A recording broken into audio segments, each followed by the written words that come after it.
Welcome back in. This week's edition of the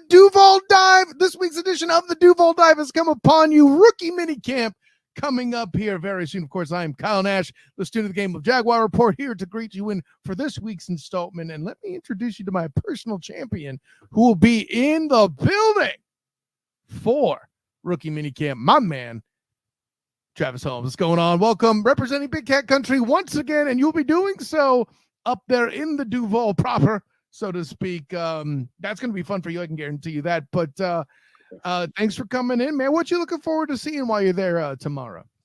Oh, I am looking forward to the annual Underwear Olympics that we call OTAs and Ricky Minicamp.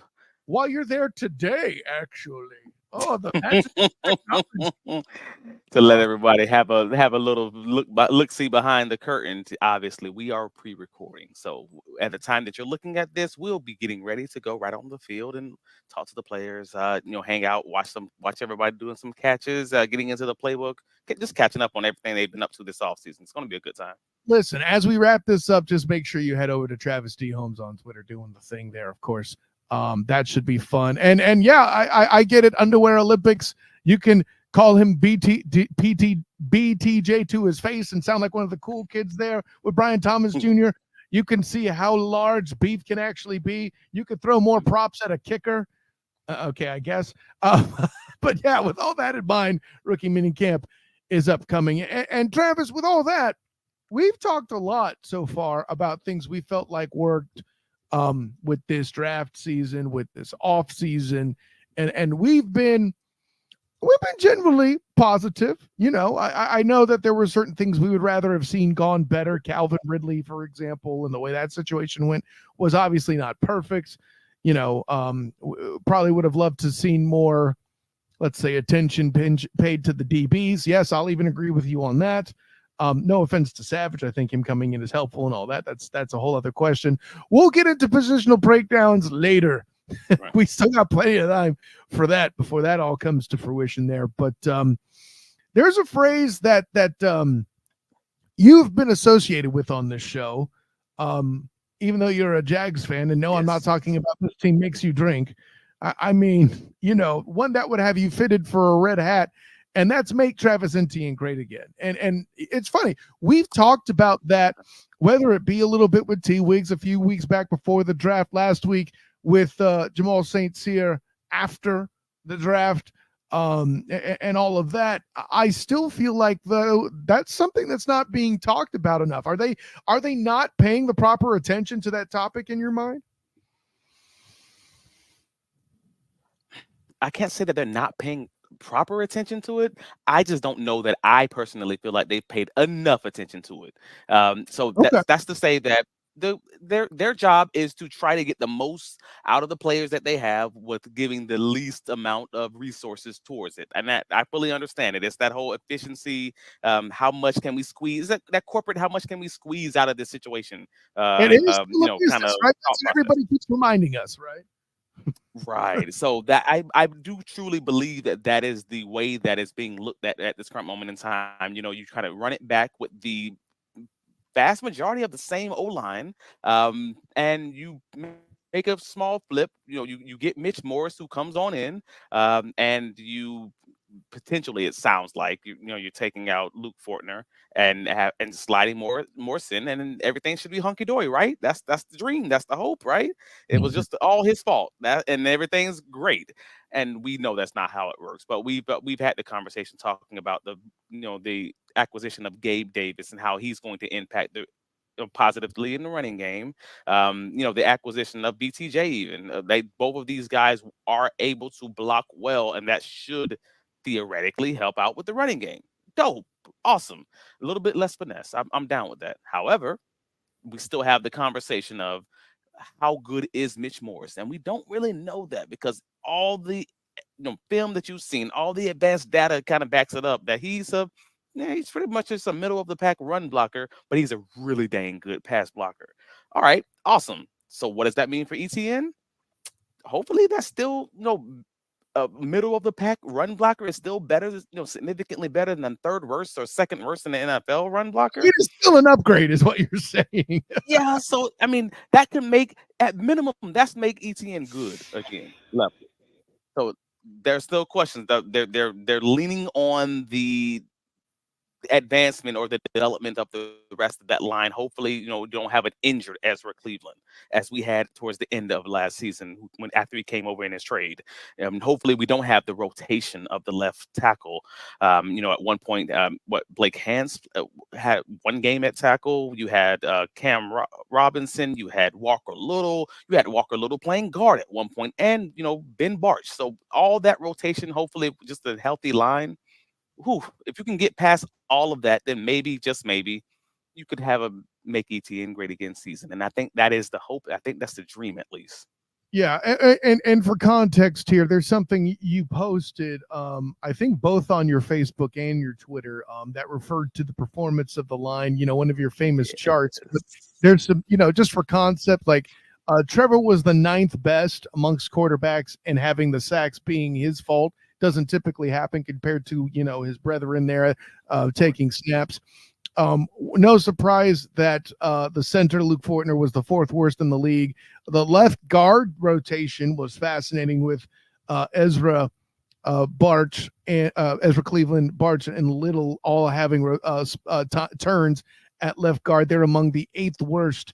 And then here's the one that shocked me, that the left tackle was 6th worst with Walker Little and Cam Robinson there. Now, I'm wondering if there's some weighting and extra scoring with that. I assume these are things you're getting from PFF. And as a data professional, I have questions about how they do things. But if they are putting more weight on turnovers coming from that position, I completely understand that. Here's what blows my mind.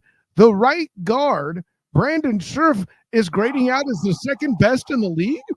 That don't make no sense. Who saw that coming? Of course, Anton Harrison turning heads, being the 8th best grading out in the league. I mean, this is kind of what we're talking about, though, right, Travis? Right, but this is all talking about the fact that they are pretty solid on that right side as far as pass blocking. And this is, again, we're not even getting into the run sub, because this team was strongest in pass blocking. And even in the area that they are strongest in, they're ridiculously weak on that left side. And again, you can blame that on the attrition as far as the injuries. You can blame that on the rotations. You can blame that on a few different things. But again, this is the thing that they're best at.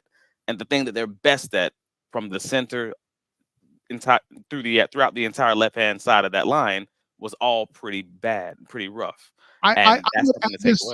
I would add this too, because if you're in a position where you're trying to do more complicated things and adding double teams, if he's getting help from the left side, Fortner, when he's underperforming, then that's more work that side of the line has to do. Typically, if you're on the left side, you're also theoretically facing the better players for the defensive team. Although, for all that you and I saw, whether it be, on the PSF app, the Pro Sports Fans app, doing Duval Dive Live, bing, or, me there at the game and us talking about it, whatever it is, the consistency we noticed is that Anton Harrison got challenged a lot by a lot of teams' good players too. So that doesn't 100% apply. It's at the end of the day, I think there was a transition element. I think there were elements of either Walker Little, as you said, or Cam Robinson playing hurt. Yeah. And then that's a part of it. Absolutely. And I think you're not wrong. That's a part of it. But the other part of it was also some teams knew where our weaknesses were, because they get paid too. Yeah, they watch film too. They know there's right. They know that these defensive coordinators know that there is a rotation of left guards who's taken place over the last 3 weeks for the Jaguars, and they know if I have my best rusher, I'm probably going to put him there, or I'm going to put him on this backup left tackle, or what, fill in the blank. Like they get paid to scheme these things also. But see, that's while I hear that impacts the campaign of make NTN great again, we slightly address this in that, the new tackle that they've drafted is meant to repair some of that. I feel like they're going to put Anton Harrison on the left side potentially, and start having the right side be the rotational spot. I think, listen, some of his food takes are terrible, but that doesn't mean he's bad at his job at blocking defensive linemen. You know, pizza Anton, sucks, Anton. I'm just saying. You don't put Anton, sugar on man. spaghetti, Anton. What's up with you? Come on. What are you, 8? Hey man, he's 1 for 1. He's 1 for 1 for every great take. He has a terrible one, but I respect the hustle, brother. Go ahead, man. Yeah, I make jokes, but like cooking with Anton is flipping great. I am all about watching. I will watch the hell out of that miniseries when it comes out on the internet here. But no, I am interested in what Javon Foster is going to become, because again, out of that group of developmental tackles, as we talked about last week with Jamal St. Cyr of News for Jacks, he is one of those top developmental tackles in the draft. If you talk anyone who follows O-line play, they've all pretty much says after you get past that first group of O-line tackles, he was at the top of that group for that next stage of developmental tackles. So I'm really curious to see what they're going to do with him. Yeah, well, and he's obviously not as high as a prospect as Anton was. To expect him to do what Anton did might be a reach. I mean, let me be prepared to say that, but I think that's kind of why I'll put it this way, man. It'll be I am most interested to see in what happens with the tackles, right? Because let's be clear, if Scherf's grading out that much, nothing's happening to him at right guard, and I'm okay with that. We all know about Morris coming in and doing the thing at center. Obviously, that's the news we opened with, and Ezra Cleveland will have a full season and a full camp in this system. Maybe that will improve, but I don't see any real movement or rotation, right? Especially if you believe what Coach Peterson said about the look that they wanted at O-line didn't happen until week 17, right? I had to make sure I didn't say 16. Or week 18, I should say, for game 17, right? See, I still got it wrong. But so that left tackle spot, though, like with Foster in the building, are you going to continue to kind of leave Anton out on an island while he's healthy and continue to dominate at right tackle? Or are you going to kick him left and have Walker and Cam battle for the right tackle side and throw Foster into developing in that mix? I have no idea how you handle that. What do you think? I mean, that's going to be a great conversation to have, though. I mean, if that's exactly how the team walked into the early season, the early offseason last year. It was, hey, find the 5 best guys, and we're going to just figure it out, because they obviously knew about the Cam Robinson suspension coming up, and it was open season, great opportunity for everyone to kind of play where they're best, and whatever happens, happens. That's not a bad situation to be in. Like, honestly, it's a pretty good situation to have in front of you. So if that's how they want to approach it this season, by all means, you have Walker Little and Cam Robinson basically on the last year of their contracts, and it's quite likely that one of them, if not both of them, will not be on this roster next year. So why not just say it's open season, the best guy wins at the best position, and we'll figure out the rotation later? More likely than not, it's still going to result in Ezra Cleveland being that left guard, Scherf being the right tackle, and Mitch Morris being the center. So you're still really talking about indirectly, so it plays right in the locker room, you're still talking about the tackles. You're talking about it being open season on these tackles, and the best guy wins. And if that results in Anton Harrison being your left tackle, then so be it. Hey, let's go. Yeah. Well, and I think a lot of that'll start to shake out during camp. I think at that point, Press Taylor and the offense are going to be moving guys around. And I should say Doug and Press. I think they're going to play around with that in camp. You'd be foolish not to, right? Here's what I find interesting. As much as we got into the conversation about make Etienne great again, we haven't talked all that much about Travis Etienne. That's just it, though. We believe in Etienne. I believe that we believe in Etienne. Like, we believe. I believe before you did, Humpy Bumpy. We got to have this conversation. So I texted you from Everbank Stadium during the Cleveland Browns preseason game. Yeah, that's fair. Listen, you do. Church. That's fair. The Church of Bucky's, yes, sir. It would have a red hat, am I right? So no, you're not wrong. So I think the reason that we're not having a conversation about Etienne is because when Etienne doesn't have a great season, for the most part, we all I think the vast majority of the Duval devout are of the belief that it's more likely that it's not because of him, it's because of the supporting cast in front of him. So if you fix the supporting cast in front of him, then you will have less things to worry about if ETN's getting untouched for those first 2.5 yards or something along those lines. I think we're in a good situation with the way that he just breaks tackles, because he's always top 5 in the league and just getting, and breaking that first tackle. Mhm. So that would give me confidence. So we don't need to talk about ETN, because ETN is going to do what ETN does as long as he gets that blocking. You know what I mean? Absolutely. And he and Trevor have both gotten their 5th-year options. I know that's old news, but I want to take Yeah. this time to remind the public, if we haven't already, which we probably have, but I'm going to anyway, that this doesn't mean that Trevor isn't going to get an extension in this offseason. Now, the clock is ticking, the window is closing, but, I would feel obligated to point that out. Let me add this to it as well.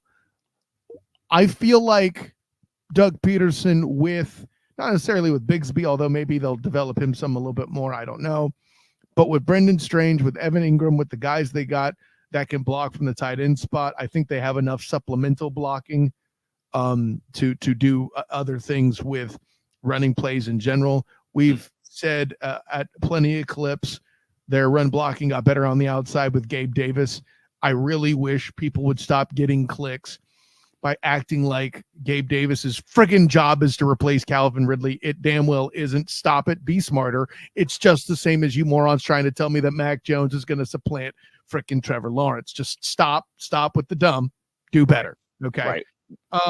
That being said, though, there's another off-ball element. I feel like that's still an impact here, and that is, I'll put it this way: if BTJ doesn't stretch the field, that too prevents Etienne from being great again, right?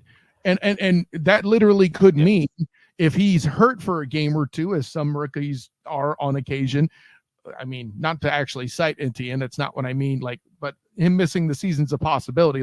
Let's say, God forbid, a bad injury happened to BTJ. The way for the Jags to stretch the field is simply not in the building right now, and that's how big I think the BTJ pick is.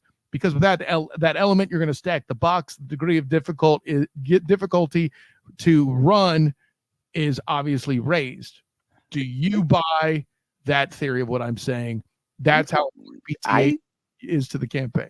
I do buy it, because this is the way that the offense has been built, and this is the way that the offense has been purposefully built by Mr. Trent Baalke. I don't even know Trent's middle name. I wish I knew it just so I could say it. I am purposely not. I am not going to learn the middle name of. You're not giving him middle name status just yet. Well, see, here's the thing: if I give him 3 names, it'll be more like Lee Harvey Oswald, since he assassinated the Niners. Oh, so, see, now it's all dangerous and stuff, right? That's why I can't do it. Okay. The way that we've talked about this, the way that they build this offense, and it seemed purposeful, was like, all right, cool. We're not going to get the top number 1 receiver who can do all the things. So what we're going to do instead, we're going to get guys who do one thing really well and make sure they do those things. So we're going to run this one guy, Mr. Zay Jones, on all these ISO routes. It's either going to be a drag or it's going to be a go route. And that's pretty much what we're going to do with him. All right, cool. Awesome. We're going to have Kirk, who's just really good at those intermediate routes. So drags, cool, and he's going to just work everything underneath. That's what we're going to use him for. And he's really good at that. Because Doug Peterson's going to pencil whip the other coach, and Kirk's going to do things like, win games in NOLA, things like that, right? So, and then we're going to have Marvin Jones Jr. at the time, and he's going to be your separation contested catch guy. Dope, awesome. And this is basically the offense is doing a very similar thing right now. It's just with better players. So wait, hold on. I got to stop you. I don't know if you did this on purpose, but I want to check, because it kind of works for me. Mm-hmm. Are you insinuating that Gabe Davis is essentially a tall Marvin Jones? Is that what's happening here? I would say he's a better Marvin Jones, but yes. Oh, I wasn't trying to make it all personal like that. I'm sorry. I didn't think I was making it personal by just telling you what the film already shows you.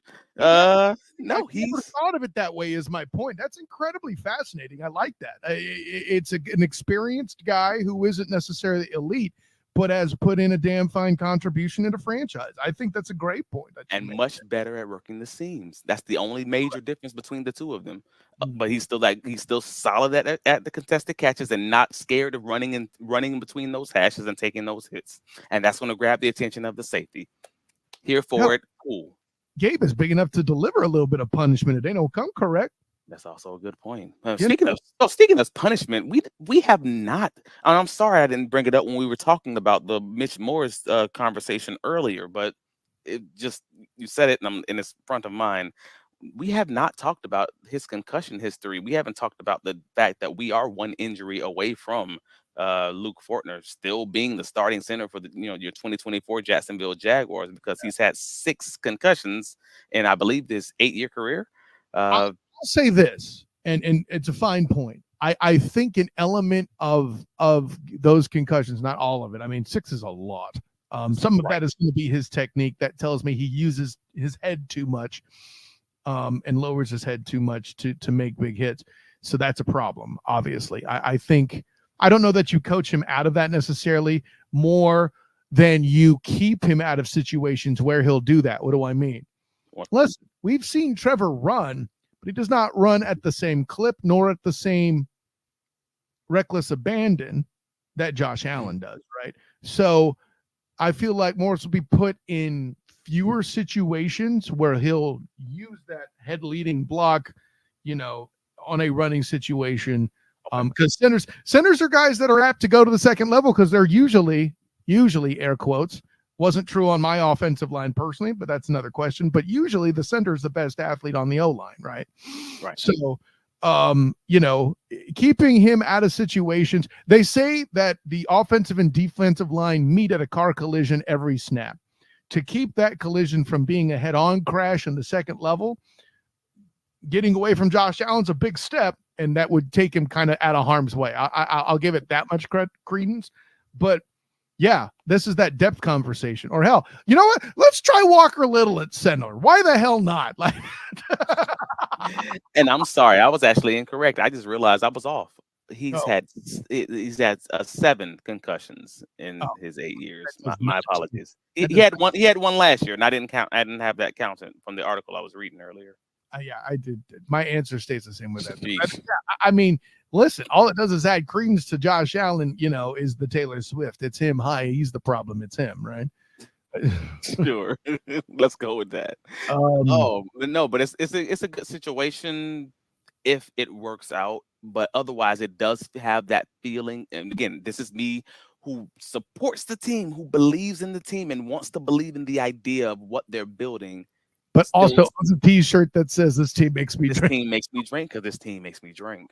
All that to say, it does still feel like a loose Band-Aid on a windy day. Like we are, you can definitely say it's shaky, and that's what I mean is that if you're one injury away from this thing, potentially falling off the rails, then that doesn't give me the strong confidence going into the season. Like I went into last season feeling good about the depth of the offensive line when we had signed Josh Wells and I believe there was someone else we signed on. I'm drawing a blank right now. Just they got hurt early in the season, and I'm just like, dude. And then we found out about the suspension for Cam, and I'm like, I'll be honest. Wells getting hurt happened so long ago. I forgot about that ish. Yeah, I did. I was writing off-season articles like, oh yeah, that's a great depth signing. He just had started for Tom Brady not too long ago in the playoffs. Like we're good. And then he's hurt, and all of a sudden we got injury issues at tackle. We got injury issues at guard. What is happening with this O-line? And that's when it was depth.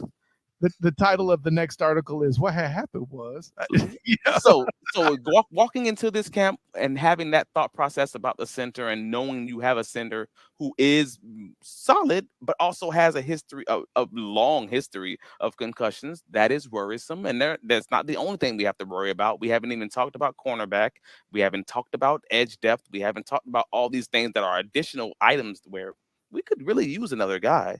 I got good news for you. There's a lot of offseason yet to bounce that around, my guy. Oh, by the way, before we head out here, one last thing. The rumor is that the Jags will become part of Turkey Day tradition, as allegedly they'll head to Detroit to do battle with Man Campbell and the Lions. What do you think about that?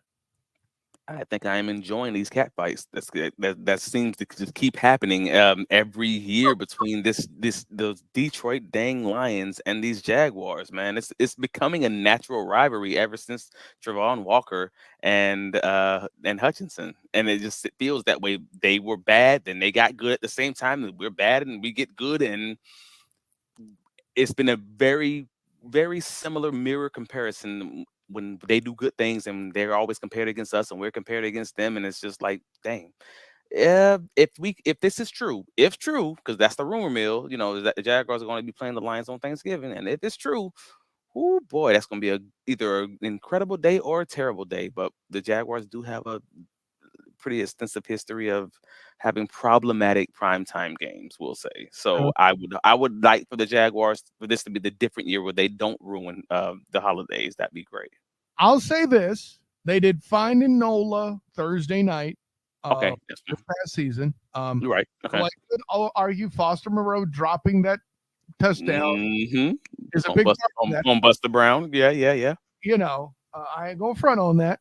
But yeah, I don't think it's, and I know why you're doing it, and I don't blame you. The Jake Browning thing to me is if the Duval devout have the most rope to be frustrated by the Bengals game, and I think that was the Sunday night game. If I remember, no, that was the Monday game.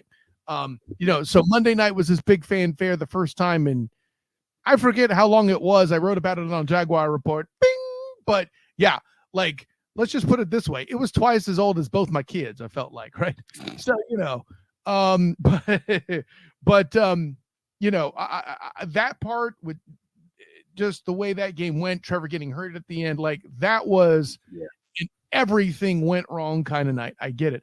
I ain't mad at the Jags for the Ravens game. Sure, it went the wrong way, but there was a lot of stuff where the defense executed mighty proper and the offense wasn't quite there. We had that conversation last year. I even think I wrote about that on Jaguar Report as well. Bing! So but that's tough to watch. If you're a fan of a team and your defense is doing everything they can do to just scrap and claw into a game, and your offense just literally can't buy a field goal, that's tough. But say what you will, I think the thing that's biggest about Gabe Davis too, to take this full circle. By the way, playing the Lions, you're talking about Trayvon and Aiden Hutchinson. I ain't mad at you, but I want to see Anton Harrison and Aiden Hutchinson do battle. That to me, it's going to be mighty fun. Yeah, it's gonna be a rerun of that Hutchinson and Kittle burying. Oh, sorry, that was Kelsey, wasn't it? When he buried him into the ground late in the season. Oh, I can't remember if it was Kittle or Kelsey. Kelsey, it was the same freaking colors. Wait. Hutchinson's trying to block, and he tried to do the spin move, and he just digs him into the ground. That was Kelsey. It was Jason Kelsey. Yeah, you're right. Yeah.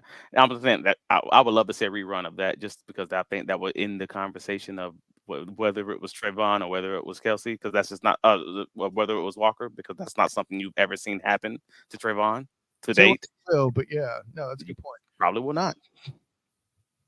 Anyways, we're at that time, my man, already. Oh, man, look at the time. And I told you would have plenty of fun preaching about what you need to do to make Travis great again. Of course you are.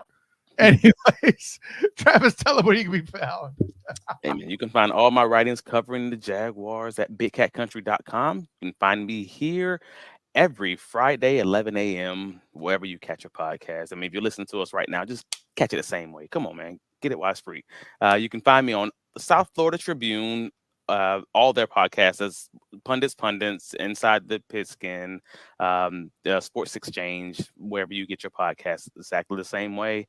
Take a look on Big Cat Country for our article, which AFC South team had the best offseason. I think it's a very interesting article, so where you can kind of figure out what everyone in the conference is doing and not just the Jaguars, and come to your own conclusion.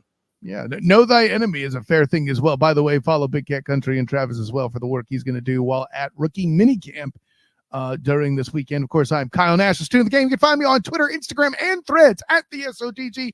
Find me on Facebook as the student of the game. Check out my writings with the Jaguar Report, 3-point conversion, and the black and gold banneret. That's where I was going.